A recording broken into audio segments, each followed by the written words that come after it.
including strengthening of relations between the two countries and signing of long-term development cooperation agreement.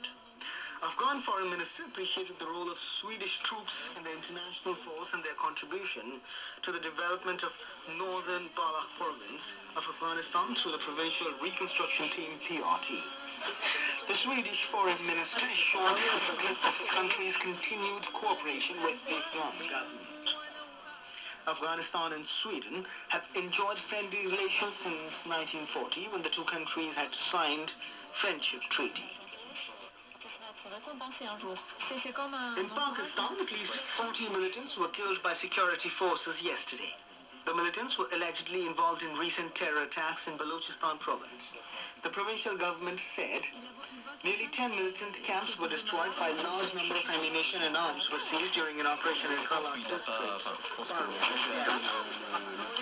Frontier Corps spokesman told Dawn News that 10 security personnel also sustained injuries during the operation. India have lost their numero uno status to Sri Lanka after being defeated in the World 2020 final at Mirpur in Bangladesh. But star batsman Virat Kohli and spinner R. Ashwin attained career-high positions in the latest ICC rankings issued in Dubai yesterday. In the ICC player rankings for 2020 batsmen, Virat Kohli stands second, while in the ICC player ranking for T20 bowlers list, Ravichandran Ashwin gets the third spot. The ICC status has Sri Lanka reclaimed the number one position on the Reliance ICC T20 team rankings table after they beat India in the final to win the tournament for the first time ever. Sri Lanka has said that it will not participate in any investigation that will be launched by the United Nations Human Rights Commissioner, Ms. Navi Pillai. Sri Lanka's Foreign Minister, Professor G.L. Pavis, speaking to the foreign correspondents in Colombo, has said that Sri Lanka does not recognize the legitimacy of the investigation since it believes that such an investigation does not come under the ambit of the powers of the UN High Commissioner for Human Rights.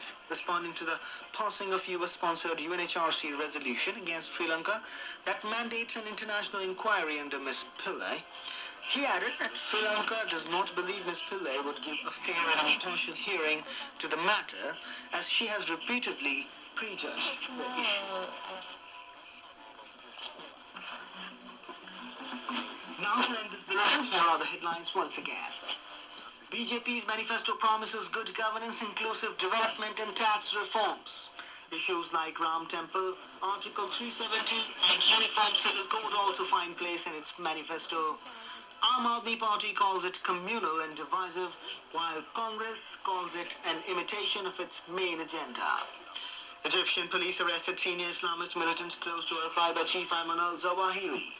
15 civilians killed in a roadside bomb blast in southern Kandahar province of Afghanistan. Sri Lanka refuses cooperation with probe launched by UNHRC's Navi Pillai. And in sports, India lost their numero uno status to Sri Lanka after being defeated in the World 2020 final at Mirpur in Bangladesh.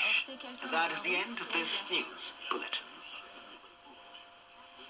That was the news, and you have tuned to the General Overseas Service of All India Radio. And now in the day's commentary, ISRO launches navigation satellite, scripted by Dilip Ghosh and read by Kaushik Roy.